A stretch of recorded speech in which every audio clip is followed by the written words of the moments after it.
नमस्कार, बहुत स्वागत है आपका। मीन राशि, राहु का महापरिवर्तन होने जा रहा है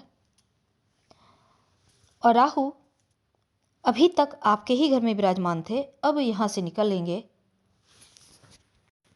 और कुंभ राशि में प्रवेश करेंगे। अब देवगुरु बृहस्पति की राशि है मीन राशि, राहु दैत्य हैं।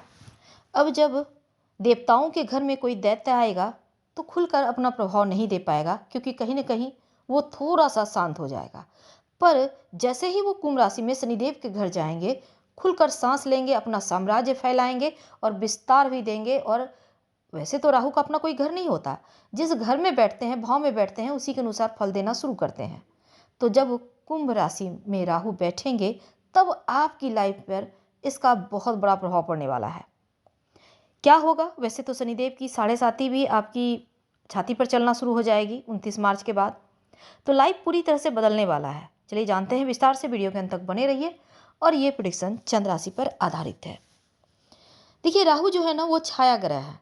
जैसे हमारी छाया साथ नहीं छोड़ती, ठीक वैसे ही राहु जो है ना वो इच्छाओं के रूप में हमारी इच्छाएं जैसे हमारा साथ नहीं छोड़ती, उसी तरह राहु भी हमारे साथ रहते हैं। और राहु इच्छा है, राहु इच्छा है, और इच्छा मर गई तो राहु वहीं खत्म। और इच्छाएं मनुष्य का तो कभी खत्म हो ही नहीं सकती। तो अभी आधुनिक युग यानी कलयुग के राजा कहा गया है राहु को। तो पहले ये समझते हैं कि राहु मीन राशि में बैठे थे, आपके ही राशि में, लग्न में। अब ये जो वक्त आपने अभी तक बिताया, खुलकर सांस नहीं ले पा रहे थे, और कुछ मीन वालों पर राहु की महादशा भी चल रही है। ऐसे में थोड़ा मुश्किल तो था, लेकिन चिंता ना करें।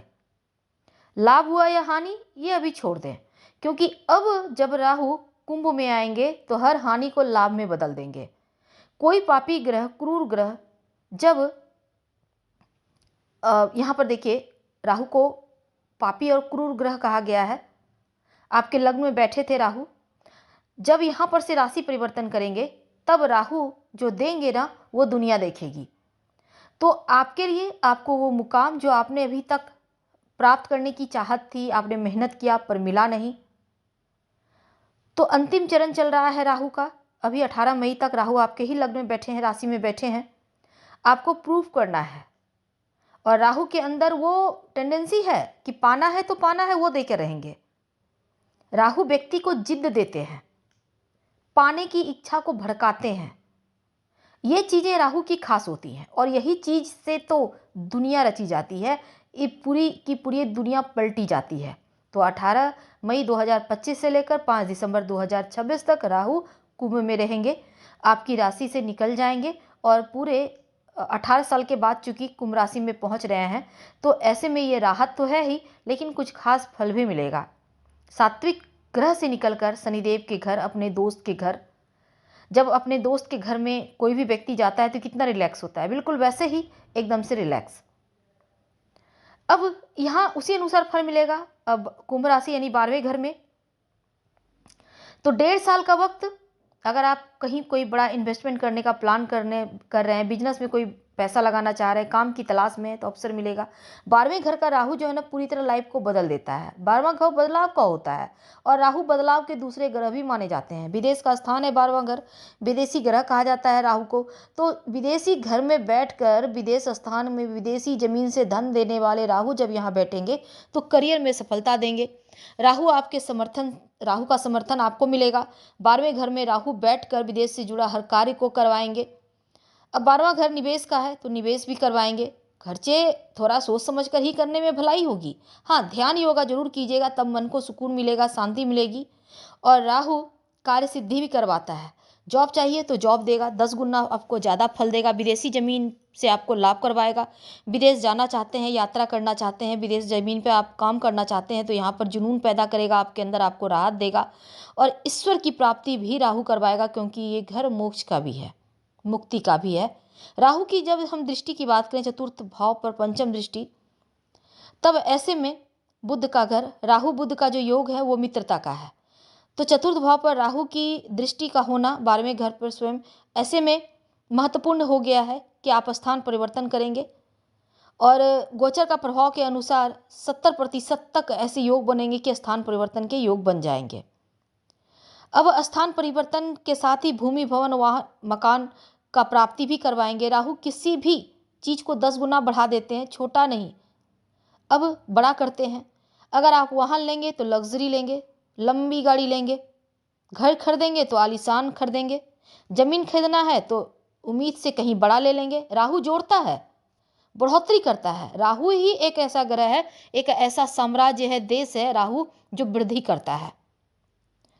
अब कालपुरुष की कुंडली में 11 नंबर तरक्की का है, जोड़ने का है। राहु स्वयं इनकम और वृद्धि का कारक है।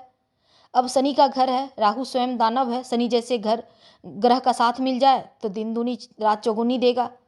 वैसे भी प्रभावपूर्ण स्थिति में है तो यकीनन परिस्थितियां ऐसी जन्म लेंगी कि आप कोई प्रॉपर्टी में आप पैसा लगा सकते हैं।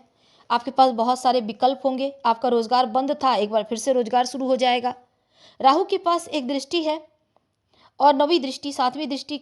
यहाँ पर देखिए, आपके यहाँ पर केतु भी बैठे हुए हैं 6ठे भाव में।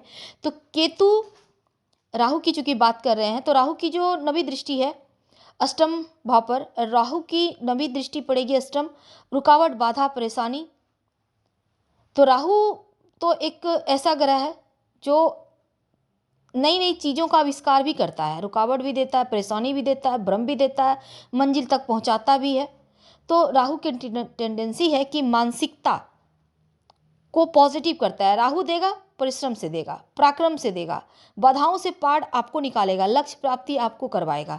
अष्टम भाव जीवन में परिवर्तन का स्थान है। अष्टम भाव परिवर्तन भाव प्रभावी है। तो मीन वालों, आप कैसे अछूते रहेंगे? परिवर्तन का दौर है, निश्चय ही आप भी बदलेंगे। राहु कुछ कर्ज से भी आपको जोड़ेगा। लोन वगैरह लेना चाहते हैं तो देगा। नए कार्य की शुरुआत करना चाहते हैं तो राहु उसमें भी करवाएगा। किसी अगर इन्वेस्टर की तलाश में है तो राहु आप तक उसको पहुंचा देगा। और राहु इस समय आपके रुके हुए व्यापार को आगे बढ़ाएगा, पार्टनरशिप जोड़ेगा, गुप्त ज्ञान, तंत्र मंत्र की साधना वगैरह में भी आपको सिद्धि देगा राहु। अष्टम भाव के देखेगा तो आपका इंटरेस्ट बढ़ सकता है ज्योतिष की तरफ, वास्तु की तरफ। आप राहु का प्रभाव देखा जाए तो धन त्रिकोण पर नहीं होंगे बल्कि मोक्ष त्रिकोण पर होंगे। तो बहुत कुछ ऐसे कार्य जो जीवन में प्रॉब्लम कर रहे थे, जैसे कि शिक्षा के मामलों में, फैमिली के मामलों में, धन को लेकर, करियर को लेकर, उन चीज़ों से राहत दिलाएगा राहु। राहु का प्रभाव 12वें घर देखने को मिलेगा। मीन वालों, बस इतना याद रखिए कि राहु थोड़ा सा इनसिक्योरिटी देता है, भय देता है, भ्रम देता है। इन चीज़ों से आपको बचना होगा। और दूसरा, थोड़ी बहुत हानि भी हो तो ज़्यादा आप घबराइए मत, क्योंकि राहु देता भी है। छोटी छोटी चीज़ें भ्रम है, ये भ्रम से बचे रहिए। डरिए मत, क्योंकि एक छाया है। छाया से कितना देर तक आप डर सकते हैं? जैसे ही रोशनी आएगी छाया गायब। तो भ्रम से बचना होगा। 12वें घर पर राहु का ये बदलाव आपके अंदर जितना दम है लगाइए, हिम्मत से आगे बढ़िए, क्योंकि राहु देने को आया है। तो इस पोजीशन का आपको लाभ उठाना चाहिए। क्या करेंगे? सबसे पहली बात, अपने घर को हमेशा साफ सुथरा रखें। घर के दक्षिण पश्चिम कोने को सफाई से रखें। चप्पल जूता ना रखें। फटे पुराने कपड़े जो आपने स्टोर रूम बनाकर रखा है या आपने कूड़े कबाड़ इकट्ठा करके रखे, वो सब हटाइए। वहाँ पर एकदम से साफ सुथरा रखें। एक कांच के गिलास में पानी भरें, उसमें 1 चम्मच नमक डाल दें। हर महीने इसको चेंज कीजिए। पुराना वाला फ्लश कर दें या आप गंदे नाले में, ड्रेन में डाल दें। फिर फ्रेश पानी और नमक डाल कर रखें। सफ़ेद नमक यूज कीजिएगा हमेशा ही। अपने घर को एकदम से क्लीन रखें, सुगंधित रखें। जो बदबूदार चीज़ें हैं ना, वो राहु को आकर्षित करती है, इनसे आपको बचना होगा। पॉजिटिव रहें, अच्छी सोच रखें। गाली गलौज करना, नकारात्मक शब्द बोलना, ये सभी चीज़ें बंद करें, नहीं तो राहु परेशान करेगा। क्योंकि राहु वाणी को भी दूषित करता है और राहु आपके लिए यहाँ पर, चूँकि दूसरा भाव घर का है, जो घर होता है, घर का टॉयलेट होता है, वो राहु का स्थान होता है। तो इसको आप जितना साफ़ सुथरा, क्लीन, चमका कर रखेंगे, खुशबू से भरे रखेंगे, उतना अच्छा है। घर के बाथरूम में आप एक कांच की छोटी सी कटोरी में सफ़ेद नमक भर के रखें। हर महीने इसको टॉयलेट में फ्लश करें, फ्रेश नमक रखें। ऐसा करने से नकारात्मकता दूर होगी, सकारात्मकता बनी रहेगी। नमक मिले हुए पानी से पोछा लगवाइए, बाधाओं से मुक्ति मिलेगी, राहु का प्रभाव इससे अच्छा मिलेगा। और धुआं को से भी राहु को जोड़ा जाता है। तो धूप दीप दिखाइए, गाय के गोबर, उपले, कंडे जलाइए, उसके ऊपर आप धूप जला सकते हैं, गूगल जला सकते हैं। इस तरह से अच्छी चीज़ों को, जो सेंटेड चीज़ें हैं, पॉजिटिव एनर्जी बढ़ाएगी, राहु के दुष्प्रभाव को कम करेगा। और एक और उपाय कर सकते हैं आप, शिव जी की खूब आराधना करें। संभव हो तो शिव जी का जो लघु मृत्युंजय मंत्र है, महामृत्युंजय मंत्र, ओम होंग जुंग सह, इस मंत्र का रोज 21 बार जप करें, आपकी रक्षा होगी। और भगवान शिव का अगर आप रुद्राभिषेक भी कर लेते हैं तो बहुत अच्छा है, नहीं कुछ तो आप शिव जी की आराधना कीजिए, जल अर्पित कीजिए, राहु की मुश्किलें कम होंगी। क्योंकि राहु शिव से डरते हैं और शिव के जो भक्त हैं उस पर राहु का कोई नकारात्मक प्रभाव नहीं पड़ता। तो 29 मार्च से 18 मई तक का जो वक्त है, शनि राहु एक साथ विराजमान रहेंगे, तब लाभ ही लाभ होगा। मेहनत बस में कमी नहीं आने दीजिएगा, सफलता के दरवाजे खोलेगा। ये जो 50 योग है आपके लिए शुभ है, इनकम बढ़ाएगा। जो भी मतभेद थे घर परिवार में आपसी, वो दूर होगा। पार्टनर के साथ घूमने फिरने का योजना बनेगा, धन वृद्धि योग बनेंगे, मान सम्मान बढ़ेगा, आपकी एक अलग पहचान बढ़ेगी। लेकिन थोड़ा सा आपको अपने स्वास्थ्य का ध्यान रखना होगा, पैर घुटनों संबंधी समस्या हो सकती है, ख्याल रखें। अनावश्यक खर्च हो सकता है, इस पर ध्यान रखें। कोई भी नया सौदा फाइनल करने के पहले अच्छे से सोच समझ लें। और इस समय आप एक और काम कीजिएगा कि अपने स्वास्थ्य का तो ध्यान रखना ही है, लेकिन नई शुरुआत मत कीजिएगा। जो पुरानी चीज़ें हैं उसको चलने दीजिए और स्वास्थ्य का बहुत ख्याल रखें। अगर आपको लगे कि स्वास्थ्य में ज़्यादा परेशानी है, तब आप राम रक्षा स्तोत्र का रोज पाठ करें या सुबह शाम सुनिए, तो इससे भी रक्षा होगी। और किसी भी सहकर्मी से बहस ना करें, सावधान रहें, खासकर वैवाहिक जीवन में संभल कर रहें। हम आपसे विदा लेते हैं। जानकारी अच्छी लगे तो लाइक कर, सब्सक्राइब करें, शेयर करें, कमेंट करें। धन्यवाद।